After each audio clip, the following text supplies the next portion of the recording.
Alright, ayan. Ah, yan ang binuksan ngayon ni Pangulong Trump, ang Obama Gate. Yan ay kanya na pong diniclassify ang Obama Gate, meaning kung ano man yung mga secret files, yung mga classified information regarding diyan sa Obama Gate na naging scandal ho yan, naging matunog na usapin dahil yan po'y nagbigay daan para i-impeach si Trump sa unang pagkakataon nung kauupo pa lamang niya. Kaya nitong after ditong January 6, nung nagkagulo-gulo dyan sa Capitol Hill, kanya na pong in-invoke yung Insurrection Act. Meaning, hindi natin, hindi hinahayag sa media eh.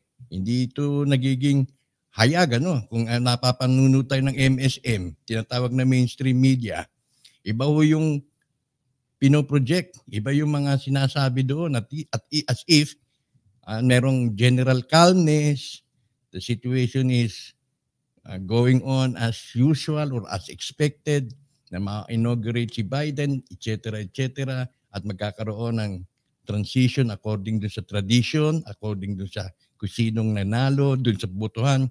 Pero tayo hindi po masyadong magpapakumpiyansa dyan dahil unang-una, ang Capitol Hill mismo, yung kanilang Kapitolyo, kung nasaan ay nagdadaos ng mga sesyon ang kanilang kapulungan, ay puno na po ng mga National Guard, ng military personnel. Kaya sasabihin nila, yan daw ay nandiyan yan para magtaguyod ng security kay Biden sa kanyang inauguration na inaasahang mangyayari ngayong January 20. Pero ang pinakahuling ulat po nating nasagap, postpone yung kanyang rehearsal. At malamang magsasagawa na lang sila ng inauguration via remote. Via remote. Hindi natin kung ano ibig sabihin yan. At piling-pili lang daw ang papapasukin. Pero bakit, kung piling-pili, bakit napakaraming militar ang nandiyan sa palibot? Kung ating babasahin between the lines, tila sa aking palagay, sa aking nararamdaman, na overwhelmed na o na, nakakalamang na. Nakakalamang na ang palagay, ang aking sapantaha na ang Amerika ay nasa ilalim na ng military rule. O hanggang sa pagbitaw ni President Trump. Yung influence, yung presensya ng military ay nangingibabaw na kaysa dun sa presensya ng civilian rule. Kung inyo pong natunghayan kaninang madaling araw, yung talumpati ni Nancy Pelosi, dun ho'y makikita sa kanyang mga mata ang pangamba. Natataranta at mangiyak-ngiyak. Nakikita ko at nanlilisik yung mata. Tumitingin siya dun sa kanyang sa background na tila takot siya na baka siya damputin. Yun ang aking impression. Yun lamang ang aking impression. Mapapanood nyo naman po, hanapin lamang ninyo yung recent press conference ni Nancy Pelosi na ginanap po kanina, Biyernes, sa US time, American time. Kaya doon makikita po natin na meron pong nangyayari, hindi lamang po hinahayag sa mainstream media para hindi rin naman magkagulo. Kumbaga, behind the scene lang. Pero yung mga pagkilos ng mga ating inaasahang magtutuwid, inaasahan nating magtutuwid ng mga kabuktutan, nandiyan na, naaamoy-amoy na. So, ano po ba magiging impact nitong Obama Gate? Isa ang tanong ano nga ba talaga ang Obama Gate, no? Ito napaka-complicated na usapin, no? Na ito napaka-complicated na usapin dahil itong Obama Gate ay inimbento lamang ni Donald Trump kung ano ang ibig pakahulugan niyan. So wala talagang exact concept ng kanya itong ipinahayag. Hindi naman din nilalahad doon kung ano ang ibig sabihin dahil nga naman ang Obamagate ay at that time ay isa pang classified information at bawal ho ihayag ang inumang classified information sa mga pampublikong media. Sa kanya-kanya lamang ho yan. Pero in general, ang Obamagate, ayan po yung manipulasyon na ginawa ng FBI para palabasin na nakipagsabwatan ang nasa circle ni Trump, particular itong si General Michael Flynn, sa mga Russian high-ranking officials para ang winning chances ng kanyang katunggali na si Hillary Clinton ay mabawasan. So ang kanilang pinapatunog ay nagkaroon ng collusion, pakikipag-sabwatan ng Russia sa campaign team ni Trump, kaya nanalo si Trump. So yan po ay nagbigay daan ng kanila itong suriin, imbestigahan sa Kongreso, sa Senado. Yan po ay nagbigay daan para mag-file sila ng impeachment case kay Trump. Ngayon, itong si Michael Flynn, ito ngayon ay pinatawad na ho ni Trump, pero nung panahon na yon, nag-plead guilty ho siya. Sinabi niyang guilty. No? Dahil hindi sinabi ni Michael Flynn ang katotohanan nang siya iniimbestigahan ng FBI. Siyempre, warfare ito eh. Alam kong may setup ito eh. Oo, totoong nakipag-usap siya dun sa Russian official na yan. Pero iba ang kanilang pinag-usapan.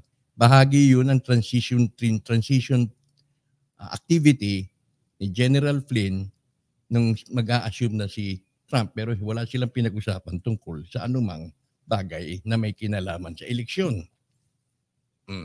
Ngayon, ang ginawa nito ni General Flynn, inamin niya na nagsinungaling siya. So nag-plead guilty siya, yung pala ay meron po yung proseso. Pag nag-plead guilty ka, pasusulatin ka ng yung lahat ng nalalaman mo tungkol dyan sa issue na yan. At wala nang court hearing na kailangan.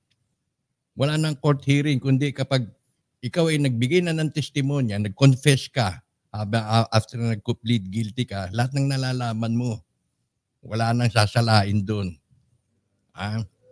Yan ay ituturing ng ebidensya doon sa mga pangyayari. At yan ay hindi na kailangan pang i-validate ng korte. Marunong talaga ito sila eh. Talagang planado ho yan. Now, ano po ang implication nun?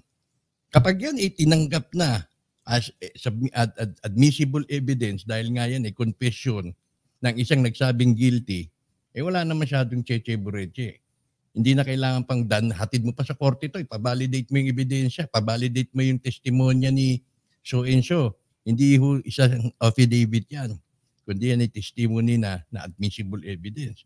So yun, doon pa lang, ay sinasabi ng mga eksperto, ako naman nire-relay ko lang ho sa inyo, maari na yang gamitin para mabuksan itong Obamagate at masakdal, madala sa sakdalan o isakdal yung mga involved yan.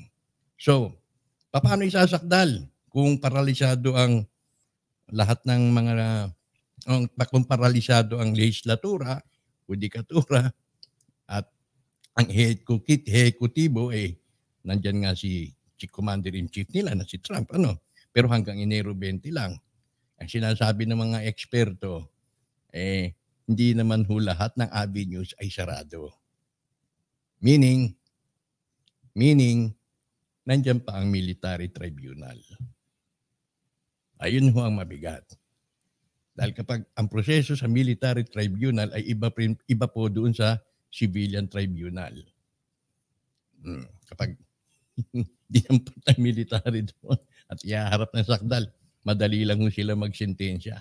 Iba po ang kanilang rulings dyan sa military tribunal. Kaya ito pong Obamagate, marami pong implikasyon pa ho ito dahil may kinalaman din ho yan sa sistema na kung papaano rin posibleng maililink yan doon sa sinasabing pandaraya na ginawa nila nitong huling eleksyon. Which na hindi tayo pwede magsalita tungkol dyan dahil yan po ay isang impormasyon na napakaselan at tinutugis so diyan sa YouTube, tinutugis so sa Facebook. Ito atin lang naman after the fact. Now, so to close this topic, ako'y naniniwala, personal kong paniniwala, gayon din yung mga iba, na tayo ay na-invoke na ni President Trump ang Insurrection Act at ang presensya ng mga military dyan sa Capitol Hill ay hindi lamang para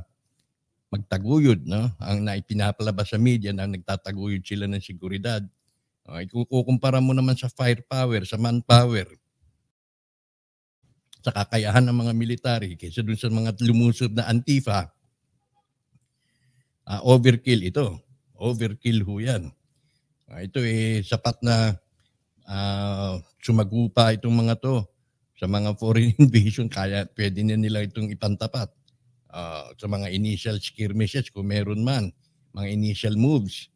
Pero kung sasabihin mong ang purpose na para lamang sa magtaguyod ng seguridad ni Joe Biden, tila malabo pa sa ngayon. Kaya may mga naniniwala na talagang under na sa military influence, sabihin natin, ang status ng Amerika.